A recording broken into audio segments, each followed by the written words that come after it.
Have you ever found yourself needing, like, a surgical instrument for a totally non-surgical task? Or all the time. Maybe you're fixing some tiny electronic part or, like our topic today, trying to gently get a specific wild plant out of the ground. You realize pretty fast the mass market is just not built for you. No. That search for the perfect specialized tool can feel, well, impossible. Okay, let's unpack this. It really is the ultimate lesson in niche expertise, isn't it? I mean, standard equipment is made for, volume and brute force. Right. But when the job needs surgical precision and you absolutely can't compromise on the material's integrity, that generic gear just fails. And in botanical fieldwork, that failure isn't a minor inconvenience. It could mean losing a viable specimen or, as we're about to see, even risking injury. That's so true. Today, we are taking a deep dive into the very practical, very detailed world of specialized botanical fieldwork tools. We're focusing on what's required for effective and, just as important, safe wild plant collection. And our main source for this is fascinating. It's from the highly specific personal notes of a collector known just as Eng, detailed in their ongoing series, Notes on Gardening. This is part 718. So this is not just some shopping list. No, not at all. It's a crucial document of the real-world obstacles you face when you're trying to build a preservation kit. The notes show that the criteria for what makes a tool effective, well, that's often learned through some pretty frustrating and sometimes dangerous trial and error.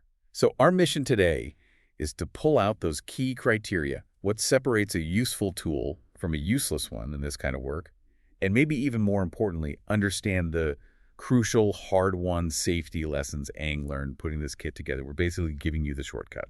So let's start with the fundamental problem, just finding the tool. Eng's notes detail this surprisingly frustrating initial obstacle. It's amazing where they had to look. It is. Yeah. In their search for these specific lightweight extraction tools, they found themselves looking, of all places, in the kitchenware section. The kitchenware section. Yeah. I mean, that tells you immediately that standard, often really heavy-duty gardening supplies were absolutely not meeting the delicate demands of fieldwork. And what's fascinating there is you can really analyze the market failure, right? Right. Standard trowels or hand cultivators, they're designed to move a lot of dirt and move it fast. They prioritize leverage, durability. Subtlety's not the goal. Not at all. It's not in the design brief. But Eng isn't trying to move dirt. They're performing a precise separation. And that separation has to be incredibly specific. Eng's criteria weren't flexible at all. The tool had to be, first and foremost, lightweight. For long days out in the field. And it needed to function as a gentle extractor. And that gentleness, that's the key to viability. The tool has to allow for the precise separation of the plant material, either from the main stalk or from the soil around it. Without stressing the plant. Exactly. It must be done without causing undue stress to the plant itself. Okay, let's pause on that term. Undue stress. Why does a little bit of stress matter so much if you're just moving the plant from point A to point B? Well, the goal isn't just moving it. The goal is preservation and, a propagation later on. Right. When a plant experiences rough handling, say the root ball gets crushed or snapped by a standard metal shovel, it can break cell walls. And that's bad. It's very bad. That damage triggers the plant's defense mechanisms. It immediately starts putting all its energy into repair, not into survival, not into growing, or rooting into its new environment. So it's in panic mode. It's in total panic mode. So when Eng is harvesting wild species to transplant to local gardens where they'll be preserved and propagated, the integrity of that sample is everything. The whole effort depends on keeping that plant healthy from the second of collection until it's safe in its new home. So viability really does trump convenience every single time in this field. It's all about minimizing trauma. Exactly. You need the precision of a scalpel, not the blunt force of a shovel. So after this painstaking, really counterintuitive search, Eng finally gets a hold of two promising instruments. They're described as thin metal gardening extractor tools. Let's talk about the success these brought. Yeah, these tools basically cracked the physical challenge of getting the plant out cleanly. The notes suggest that the tool's thin metal structure, which probably means it was flexible with a very narrow, sharp tip, allowed for the kind of manipulation around delicate root systems that a wider tool would just crush. And they started working immediately. They immediately started proving their worth. And Eng talks about how getting these tools was a significant step toward a smooth, uninterrupted flow in their field work. Yeah. That phrasing sounds great, but what does uninterrupted flow actually mean for a collector in practical terms? Well, it's about efficiency and reducing your error rate. If you have the wrong tool, every single extraction is a fight. You have to stop, dig, struggle, maybe switch tools, constantly check for damage. It breaks your rhythm. Completely. It interrupts your rhythm, it increases fatigue, and, crucially, it raises the risk of damaging the specimen or contaminating your sample.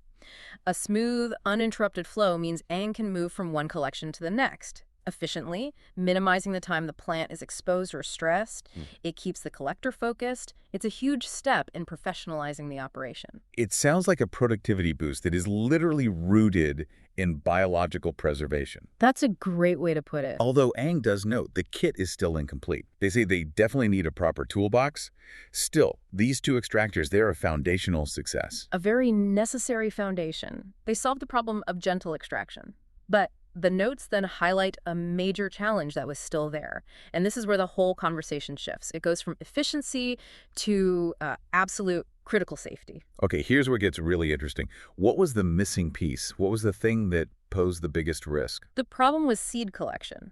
So while the two extractors solved the digging part, Aang still didn't have a reliable tool for harvesting seeds. And the inefficiency of not having a tool forces the collector into the most dangerous action possible, relying on their bare hands for delicate work.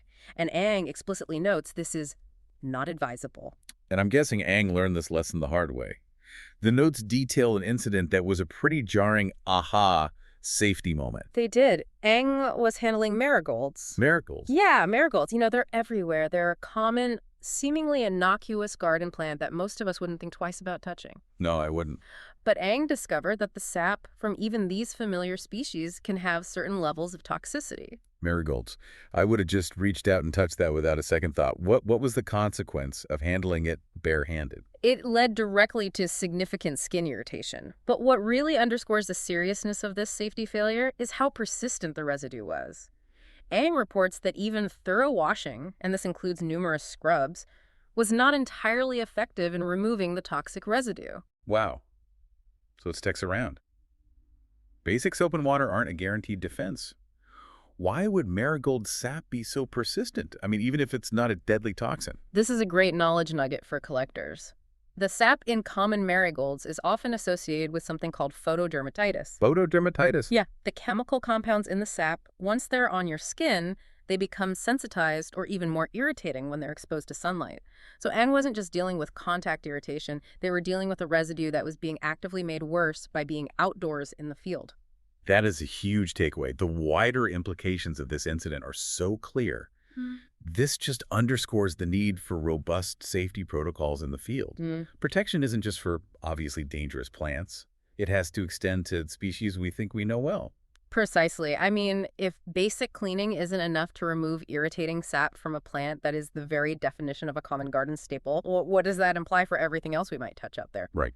The lack of a specialized tool for seed collection created a vulnerability that a familiar plant just, well, exploited. So what does this all mean for you, the learner, or anyone interested in careful collection or specialized fieldwork?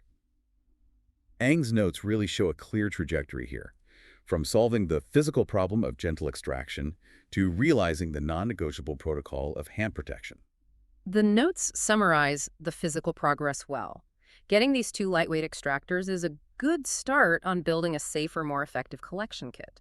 But I think the greater lesson is conceptual. The search for these gentle tools highlights a critical principle. When your goal is preservation and propagation, sacrificing the plant's health for tool convenience is just not an option. And on the flip side of that, safety protocols, specifically avoiding bare hands, they have to extend to even the most seemingly harmless species, because a little bit of residue can become a big problem when you combine it with the field environment. Yeah. Achieving that smooth, uninterrupted flow isn't just about speed. It's about reducing risk for both the plant and the collector. That marigold anecdote is just such a powerful, memorable reminder that toxicity is not always proportional to how dangerous we think a plant is. It certainly makes you question your assumptions about safety gear. Thank you for helping us break down the essential criteria and the unexpected risks involved in building the perfect collection kit. This deep dive shows that sometimes the smallest, lightest tools carry the heaviest requirements for success. Absolutely. And it leaves you with a question to think about. If even thorough washing fails to remove toxic residue from the sap of a plant as common as marigold, what level of precaution should we automatically apply when we encounter truly unknown species in the wild? And how does that underscore the immediate need for specialization in every single piece of equipment we carry, from the gentle extractor to the specialized seed collector, to ensure the safety and viability of the whole operation? Something to consider next time you step outside, even just in your own backyard.